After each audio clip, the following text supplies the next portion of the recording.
তো আজকে বাংলাদেশে যত যুবক মদখোর গাঁজাখোর সন্ত্রাসী, বুঝতে হবে তাদেরকে ছোটকালে মা বাবা কোরআনমুখী করে নাই। মাও দৌড়ায় কিন্ডারগার্টেনে, বাবাও দৌড়ায়। ইংরেজি অঙ্ক পড়ানোর জন্য পকেটের টাকা খরচ করে জান্ডা দিয়ালায়, অথচ আলিফ বা তা শেখায় না। শুধুমাত্র সারে গামা শিখানোর জন্য, নাচ শিখানোর জন্য, গান শিখানোর জন্য বাসায় টিচার রাইখা 1000 টাকা খরচ করে। এমন কিছু হতবাগা বাবা আছে না নাই? তো যে বাবা ছোটকালে বাচ্চারে গান শিখাইছে, নাচ শিখাইছে, হারমোনিয়াম দোতরা শিখাইছে, যে বাবা তার বাচ্চাকে কোরআন শিখায় নাই, বড় হইয়া এই সন্তান বদমাশ হওয়ার সম্ভাবনা আছে না নাই? এজন্য দায়ী সন্তান যত, এর চেয়ে তার মা বাবার দায়ভার আরো অনেক বেশি। যারা কুমার, কাদা মাটি দিয়া তারা পাতিল বানায়, পাতিলের ঢাকনা বানায়, লোটা বানায়, ঘটি বানায়, কিন্তু মাটিটা যখন টাইট হয়ে যায়, শক্ত হয়ে যায়, ওই মাটি দিয়া কিছুই বানাতে পারে না। তাই সন্তানকে আল্লাহ পিচ্ছি অবস্থায় আমাদের হাতে দিলেন। আমরা যদি তাকে চাইতাম ভালো মানুষ হিসাবে তৈরি করার সুযোগ আমাদের নিশ্চয়ই।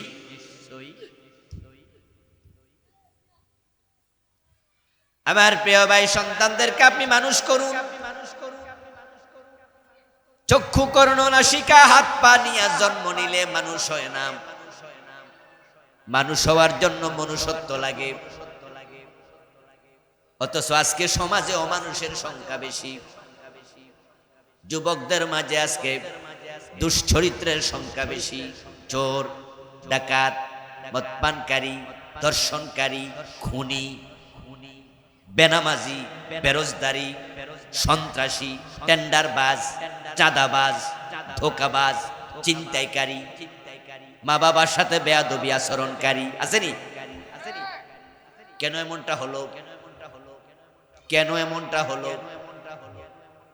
অথচ যেই লোকটা আজকে ডাকাত, চোর, মায়ের পেট থেকে যখন জন্ম নেয় তখন সে কি ডাকাত হিসাবে আসছিল? আজকে যেই যুবক গাঁজা খাইয়া বাটানে, মায়ের পেট থেকে আসার সময় সে কি গাঁজাখোর ছিল? রাসূলুল্লাহ বলছেন, কুল্লু মাউলুদিন ইউলাদু আলাল ফিতরা। যত মানব শিশু পৃথিবীতে এসেছে সবাই এসেছিল নিষ্পাপ হয়ে, সবাই ফিতরতের উপর জন্ম নিয়েছে। কোন শিশুর কলবের মাঝে একটা কালো দাগ ছিল না। এজন্য আমরা ছোট বাচ্চাদেরকে মাসুম বাচ্চা বলি, নবীদেরকে বলি মাসুম, আর নাবালেগ শিশুদেরকেও বলি মাসুম। মাসুম শব্দের অর্থ হলো নিষ্কলুষ, নিষ্পাপ। এবার আমরা যারা বড় আছি, আমাদের কলবের মাঝে কালো দাগ আছে না নাই? কিন্তু পিচ্ছিদের কলবে কোনো কালো দাগ। قال النبي صلى الله عليه وسلم إذا أذنب المؤمن كانت نقطة سوداء في قلبه। যখন কোন মুমিন ব্যক্তি, কোন মানুষ একটা গুনাহ করলো, তার কলবের মাঝে একটা কালো দাগ পড়ে গেল। যেই সমস্ত বাচ্চাগুলো মায়ের পেট থেকে এসেছে, হিন্দুর বাচ্চা, বৌদ্ধের বাচ্চা, ইহুদির বাচ্চা, খ্রিস্টানের বাচ্চা, মুসলমানের বাচ্চা, কোন বাচ্চার কলবের মাঝে কোনো গুনাহ নাই, নিষ্পাপ। কিন্তু এই বাচ্চাটা বড় হইয়া চোর হয় কেমনে, ডাকাত হয় কেমনে, গাঁজাখোর, ছিনতাইকারী কেমনে হয়? এর পিছনে মা বাবার দায়ভার আছে। কারণ মা বাবা যদি ছোটকাল থেকে মূল্যবোধ শিখাইতো, নামাজি বানাইতো, কোরআন হাতে তুলে দিত, যেই হাতে কোরআন ওঠে ওই হাতে কখনো মদের বোতল ওঠে না। হাটহাজারী মাদ্রাসার নাম শুনছেন? ওখানে হাজার হাজার ছাত্র আছে না নাই? আছে। সরসিনা মাদ্রাসার নাম শুনছেন? কথা বলেন। দারুন নাজাতের নাম শুনছেন? তামিরি মিল্লাতের নাম শুনছেন? সেখানে হাজার হাজার যুবক পড়ে কিনা? হাটহাজারী মাদ্রাসার হোস্টেলে মদের বোতল পাইবেন কয়টা? তামিরি মিল্লাত মাদ্রাসার হলের মাঝে মদের বোতল পাওয়া যাবে? ও দোস্ত, একটাই কারণ, সেখানে যারাই পড়ে সবাই কোরআন পড়ে। যারা কোরআন পড়ে, যাদের হাতে কোরআন ওঠে, তাদের হাতে মদের বোতল উঠবে না। এবার বলুন তো, ঢাকা ইউনিভার্সিটি, চট্টগ্রাম বিশ্ববিদ্যালয়, জাহাঙ্গীরনগর ইউনিভার্সিটি, হলের মাঝে মদের বোতল পাওয়া যাওয়ার সম্ভাবনা আছে না নাই? কারণ সেখানে হলের সব ছাত্রের হাতে আল্লাহর কোরআন আছে কি নেই? তো আজকে বাংলাদেশে যত যুবক মদখোর, গাঁজাখোর, সন্ত্রাসী, বুঝতে হবে তাদেরকে ছোটকালে মা বাবা কোরআনমুখী করে নাই। মাও দৌড়ায় কিন্ডারগার্টেনে, বাবাও দৌড়ায়। ইংরেজি অঙ্ক পড়ানোর জন্য পকেটের টাকা খরচ করে জান্ডা দিয়ালায়, অথচ আলিফ বা তা শেখায় না। শুধুমাত্র সারে গামা শিখানোর জন্য, নাচ শিখানোর জন্য, গান শিখানোর জন্য বাসায় টিচার রাইখা 1000 টাকা খরচ করে এমন কিছু হতবাগা বাবা আছে না নাই? তো যে বাবা ছোটকালে বাচ্চারে গান শিখাইছে, নাচ শিখাইছে, হারমোনিয়াম দোতরা শিখাইছে, যে বাবা তার বাচ্চাকে কোরআন শিখায় নাই, বড় হইয়া এই সন্তান বদমাশ হওয়ার সম্ভাবনা আছে না নাই? এজন্য দায়ী সন্তান যত, এর চেয়ে তার মা বাবার দায়ভার আরো অনেক বেশি। ও দোস্ত, পাপিষ্ট হওয়া, মদখুর জানোয়ার হওয়া তো দূরের কথা, কোন সন্তান জন্মের সময় হিন্দু হয়ে জন্ম নেয়নি। কোন সন্তান জন্মের সময় ইহুদি খ্রিস্টান হয়ে জন্ম নেয় নাই। বরং সবাই জন্ম নিয়েছে ফিতরাতের উপরে। কুল্লু মাউলুদিন ইউলাদু আলাল ফিতরা। এই ফিতরাত শব্দের অনেকগুলো ব্যাখ্যা আছে। তার মাঝে একটা ব্যাখ্যা হলো আলাস্তু বিরাব্বিকুম ক্বালু বালা। এই চিন্তার উপরে জন্ম নিয়েছে, এটার নাম ফিতরত। দিন কবুল করার মতো মন। রুহের জগতে বান্দাদের সাথে আল্লাহর দেখা হয়েছিল। আল্লাহ রুহগুলো সৃষ্টি করার পরে তিনি তার পরিচিতি পেশ করেছেন। রুহগুলোকে লক্ষ্য করে আল্লাহ বলেছিলেন, আলাস্তু বিরাব্বিকুম, ও রুহেরা, আমি কি তোমাদের রব নই, প্রভু নই? ক্বালু বালা। তখন আমরা সবাই মিলে বলেছি, হ্যাঁ আপনি রব, আমরা আপনার গোলাম। আল্লাহ পরিচিত হলেন, রুহগুলোকে এক জায়গায় রেখে দিলেন। তারপরে আবার 1টা 2টা 3টা 5টা করে করে দুনিয়ার দিকে রুহগুলো আসতে থাকলো। এবার বলুন তো, মায়ের পেটে যে বাচ্চাটা হাত পা চক্ষু কর্ণ নাসিকাওয়ালা হলো, ওই বাচ্চার সাথে রুহটা যখন যোগ হলো, ওই রুহটা বালা ওই চিন্তার উপরে এখনো আছে কিনা? সে তো অস্বীকার করার সুযোগ এখনো আর পায় নাই। এই চিন্তা নিয়ে জন্ম নেয়ার নাম হলো ফিতরত। তাহলে জন্মের সময় হিন্দু ছিল না, বৌদ্ধ ছিল না। রাসূলুল্লাহ বলে, এবার শোনো, বাবুয়াহু ইউহাব্বিদানিহি আও ইউনাসসিরানিহি আও ইউমাজ্জিসানি। অতঃপর তার বাবা তাকে ইহুদি বানাইছে, খ্রিস্টান বানাইছে, তার মা তাকে অগ্নি পূজক বানাইছে, মূর্তি পূজক বানাইছে। কারণ বাচ্চাটা আস্তে আস্তে করে 2 মাস, 6 মাস, 7 মাস, 10 মাস হাঁটতে শিখছে, দৌড়াতে শিখছে। এবার বাচ্চা দেখে তার মা সকাল বেলায় দুর্গা দেবীর সামনে খাড়াইয়া নমো নমো নমো করে, ওই পিচ্চিটা মাকে দেখে দেখে সেও মূর্তি পূজা শিখে হিন্দু হয়ে গেছে।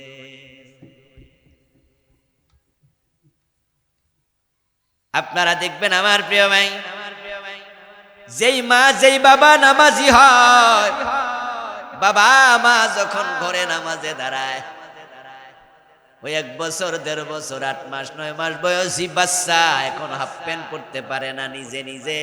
যদি পারে গায়ে হাফ প্যান্ট কাপড় নাও থাকে, বাবার পাশে দাঁড়ায়া দাঁড়ায়া ল্যাংটা রুকু সেজদা শুরু করে। এমন কি দেখেন নাই? আপনি নামাজে খাড়াইছেন, দেখবেন পিসি আইসা পাশে দাঁড়ায়া আপনার দিকে তাকাতে। আপনি ঠোঁট নাড়তেছেন, সূরা পড়তেছেন, ঠোঁট নাড়বে। আপনি রুকুতে গেছেন, দেখবেন আপনার পাশে দাঁড়ায়া আপনার বাচ্চা ল্যাংটা রুকু শুরু করে দিয়েছে, কাপড়টাও গায়ে নাই। আমার দোস্ত, মা যদি কোরআন পড়ে আর বাচ্চা 6 মাস 8 মাস বয়সে কোনো হাঁটতে জানে না, ওই বাচ্চা মায়ের কোলে বইয়া বইয়া কোরআনের পাতার দিকে ডেপ ডেপ করে তাকায়া থাকে, মাঝে মাঝে কোল থেকে হাত বাড়ায়, কোরআনের পৃষ্ঠা ধরার চেষ্টা করে। আমার বাচ্চা আমার কোরআন তেলাওয়াত দেখে কোরআন দেখতেছে। আবার যদি এমন হতো মা জি বাংলায় নাটক দেখে, সিনেমা দেখে, মায়ের কোলে বৈশা বৈশা ওই পিচ্চিটাও টেলিভিশনে নাটক দেখা শুরু করে দেয়, তাহলে তাকে কোরআন দেখাইলো যে মা, নাটক দেখাইলো সেই মা। কামা তাদিনু তুদান। আরবি আর একটা বড় প্রবাদ, বাংলা অর্থ হলো যেমন কর্ম তেমন ফল। এই জন্য ভালো সন্তান যদি চান, আপনাকে দায়িত্ব পালন করা লাগবে। সন্তানের প্রতি মা বাবার কি দায়িত্ব, এটাই হলো আজকে আলোচ্য বিষয়, সেটাই বলবো। যদি সে দায়িত্বগুলো আমরা পালন করি, নিশ্চয়ই আমাদের ঘরে ঘরে আল্লাহর ওলি জন্ম নেবে। ইমাম আবু হানিফা হইয়া মায়ের পেট থেকে আসে নাই। ইমাম বুখারী মায়ের পেট থেকে হাদিসের হাফেজ হইয়া আসে নাই। এই যে আমাদের এখানে আমরা আলেম আছি, যারা জেনারেল শিক্ষিত আমরা যারা আছি, আমরা কি মায়ের পেট থেকে আসার সময় MA পাস করে আইছি, টাইটেল পাস করে আইছি? বরং আমাদের যাদের মা বাবা যেভাবে মানুষ করতে চাইছে, আমরা সেভাবে মানুষ হয়েছি। আমার বাবা যদি আমাকে প্রাইমারিতে পড়াতো, তারপর হাই স্কুলে দিত, তারপর কলেজে দিত, তারপর মেডিকেলে পড়াতো, আমি হুজুর হইতাম না, ডাক্তার হতাম। যদি ইঞ্জিনিয়ারিং বিশ্ববিদ্যালয়ে পড়াতো, আমি আলেম হতাম না, ইঞ্জিনিয়ার হতাম। তাহলে আপনারাই বলুন তো, আমি যে আলেম হলাম, এই আলেম হওয়ার পিছনে আমার বাবা আমার মার ভূমিকা আছে না নাই? সামান্য না সবটাই। যদি আমি আলেম হওয়ার পিছনে আমার মা বাবার ভূমিকা থাকে, আপনি ডাক্তার হওয়ার পিছনে আপনার মা বাবার ভূমিকা থাকে। আরেকটা যে চোর হইছে, আরেকটা যে ডাকাত হইছে, আরেকটা মদখোর হইছে, তাদের মা বাবার বুঝি কোনো ভূমিকা নাই? এই জন্য আল্লাহ তাআলা সূরাতুত তাগাবুনের 14 নম্বর আয়াতে বলতেছেন, ইয়া আইয়ুহাল্লাযীনা আমানু ইন্না মিন আজওয়াজিকুম ওয়া আওলাদিকুম আদুওয়ান লাকুম ফাহযারুহুম। ও মুমিনেরা, আমাদের যাদের ঈমান আছে, আমাদেরকে আহ্বান করছেন, ডাক দিচ্ছেন কে? কথা বলেন, কে ডাকলেন? এই ঈমানদার, এবার শোনো, ইন্না মিন আজওয়াজিকুম ওয়া আওলাদিকুম আদুওয়ান লাকুম। নিশ্চয় তোমাদের কারো কারো স্ত্রী, কারো কারো সন্তান কিয়ামতের দিন তোমাদের দুশমন হবে। ফাহযারুহুম, সুতরাং তাদের ব্যাপারে সাবধানতা অবলম্বন করো। এমন সন্তান জন্ম দিও না যে সন্তান হাসরের দিন তোমার সাথে দুশ্মনী করবে, আল্লাহর আদালতে তোমার বিরুদ্ধে মামলা দেবে। এমন সন্তান জন্ম দিও না। হাসরের দিন সন্তান আল্লাহর আদালতে মামলা দেবে, দুশ্মনী করবে। আমার আল্লাহ নিজে বলতেছেন, আল্লাহর কথার মাঝে কোনো ভুল আছে? ভুলের সম্ভাবনা আছে। তাহলে কারো কারো সন্তান মামলা দেবে, এটা নিশ্চিত সত্য। আবার সন্তানের কারণে বাবা মায়ের মাথার মাঝে নূরের তাজ দেয়া হবে, এমন হাদিস আছে না নাই? বাংলাদেশের লোকেরা এই ওয়াজটা খুব শুনেছে। হাদিসে আছে, মান ক্বারাআল কুরআনা ওয়া আমিলা বিমা ফি উলবিসা ওয়ালিদাহু ইয়াউমাল কিয়ামাতি তাজান দাউহু আহসানু মিন দাউইশ শামস। সুবহানাল্লাহ। প্রিয় নবী বলছেন, যে ব্যক্তি আল্লাহর কোরআন পড়বে এবং কোরআনে যা আছে তা মেনে চলবে, তার মা বাবার মাথার মাঝে আল্লাহ হাসরের দিন এমন নূরের তাজ পরাইয়া দেবেন যার উজ্জ্বলতা হবে সূর্যের চেয়ে বেশি। এই হাদিসটা পড়ে আমার মাথায় প্রশ্ন আসলো, দুনিয়ায় আমরা দেখি চাকরি করে যে বেতন পায় সে, এটাই নিয়ম, কাজ করবেন আপনি, কাজের রেজাল্ট আপনি পাবেন। কিন্তু এখানে দেখা যায় যে যে কোরআন পড়লো, যে কোরআন মানলো, নূরের তাজ তার মাথায় দেয়া হবে না। কোরআন পড়লেন আপনি, কোরআন মানলেন আপনি, নূরের তাজ দেয়া হবে কার মাথায়? কথা বলে না কেন লোকেরা? কার মাথায়? তো চাকরি করলেন আপনি, বেতন আপনি পাইলেন না, বেতন পাইলো আপনার মা। এটা তো হয় না। দুনিয়াতে নিয়ম তো নাই, আখেরাতে এটা কেন হবে? কোরআন পড়লেন আপনি, কোরআন মানলেন আপনি, নূরের তাজ তো আপনার মাথায় হওয়া দরকার। কিন্তু আমার রাসূল বলে না, মা বাবার মাথার মাঝে দেয়া হবে। কারণটা কি দোস্ত? কিছুক্ষণ আগে বলছি, আবুল কালাম আজাদ আলেম হয়েছে। যদি তার বাবা তার মা প্রাইমারি থেকে হাই স্কুল, সেখান থেকে কলেজে দিত, আলেম হইতে পারতো না। তাহলে আজকে যে আলেম হইয়া কোরআন পড়ে, কোরআন পড়ায়, মানুষকে কোরআনের কথা শোনায়, এই যে সওয়াবগুলো হচ্ছে, এর পিছনে আমার মা বাবার ভূমিকা কম না বেশি? এজন্যই তো মা বাবার মাথার মাঝে আল্লাহ পুরস্কার হিসাবে নূরের তাজটা দেবে, দিয়ে বুঝাবে সন্তানকে মানুষের মতো মানুষ করলা, তাই আমি আল্লাহ পুরস্কার তোমার মাথায় আগে দিয়ে দিলাম।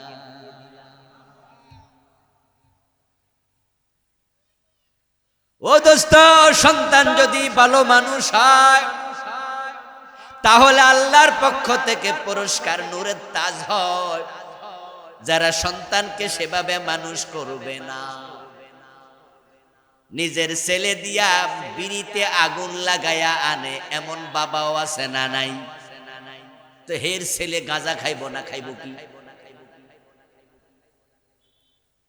নিজের সন্তানের সাথে একসাথে দাঁড়াইয়া আরেকজনের লগে মিথ্যা কথা বলে, সন্তান নিজ কানে শোনে। বাবা যে মিথ্যা বলেছে সন্তান নিজের চোখে দেখে, এমন বাবা আছে না নাই? ঘরের মাঝে জামাই বউরে গাইল্লায়, বউ জামাইরে গাইল্লায়, স্বামী স্ত্রীকে মারে, স্ত্রী স্বামীকে মারে, সন্তান পাশে দাঁড়ায়া দাঁড়ায়া দেখে, বাবা আমাকে গালি দেয়, মা বাবাকে গালি দেয়। আপনারা একটু বলুন তো আওয়াজ দিয়া, এই দৃশ্য যেই ছেলে দেখে, যেই মেয়েটা দেখে, গালি শিখার সম্ভাবনা আছে না নাই? এই গালিটা তাদেরকে শিখাইল কে? তার মা বাবা নিজে। দুপুর বেলা খাইয়া খাটের মাঝে শুইয়া পায়ের উপর পা দিয়া কই করে আনাস জায়েদ আব্বাস, এ সলিমুদ্দি, কই জি আব্বা। ফাঁকঘর থেকে একটা বিড়ি ধরায়। কত বড় জালেম পিতা! ওই ছোট্ট বাচ্চাটা আগুন দিয়া বিড়ি ধরায়া যখন বাবার হাতে এনে দেয়, তখন বাবা বিড়িতে ফু দেয়, টান মারে, টান মাইরা চোখ বন্ধ কইরা এরপরে দোয়া ছাড়ে। আর ফোলা পাশে দাঁড়ায়া দাঁড়ায়া ভাবে, কি মজা যে পাইছে আব্বা, আল্লাহ জানে। কেমনে টাইম মাইরা চোখ বন্ধ কইরা, কি মজা রে, সুখ টান। তারপরে আবার চোখ খুইলা দেখে দোয়া কই গেল। পরের দিন যখন এই ছেলেকে আবার বলে, সলিমুদ্দিন আরেকটা বিড়ি ধরাইয়া আন, ওই ছেলে বিড়ির মাঝে আগুন লাগাইয়া ডানে বামে তাকাইয়া দেখে কেউ নাই। তখন মনে মনে কয়, আব্বা যে কি মজা পায়, একটু একটা টান মাইরা আমিও। এবার আপনাদের কোর্টে আমি বল দিয়া বিচার দিলাম, আপনারা একটু জাজ করেন, রায় দেন তো দেখি, এই ছেলে যে বিড়ি টানলো, বিড়ি টানা শিখাইছে কে? তার নিজের